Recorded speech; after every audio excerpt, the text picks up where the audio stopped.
વડોદરામાં ટ્રસ્ટના સંચાલકે સગીરા પર દુષ્કર્મ આચર્યું। જ્યોતિ ફાઉન્ડેશન ટ્રસ્ટમાં કામ માટે ગયેલી સગીરા પર દુષ્કર્મ આચર્યું। ટ્રસ્ટના સંચાલક પંકજ પરમારે દુષ્કર્મ આચર્યું।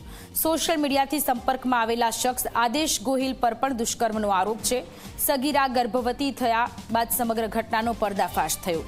સગીરાની માતાની ફરિયાદના આધારે બંને આરોપીઓની ધરપકડ કરવામાં આવી છે।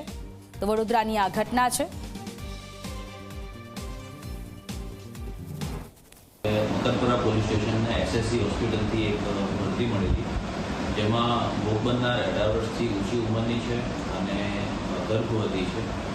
એ બાબતની પોલીસને જાણ થતાં તાત્કાલિક પોલીસ એસએસસી હોસ્પિટલ પહોંચીને ભોગ બનનારની મહિલા અધિકારી દ્વારા પૂછપરછ કરવામાં આવી અને એ બાબતે મકરપુરા પોલીસ સ્ટેશનમાં બળાત્કાર અને પોક્સોનો ગુનો નોંધવામાં આવેલો છે, જેમાં ભોગ બનનારના જણાવ્યા મુજબ તે એક ટ્રસ્ટમાં નોકરી કરે છે અને એ નોકરી પર રાખનાર એના બોસ એના દ્વારા એની સાથે અવારનવાર તેની મરજી વિરુદ્ધ બળાત્કાર કરવામાં આવેલો અને તેને ગર્ભવતી બનાવવામાં આવેલી છે।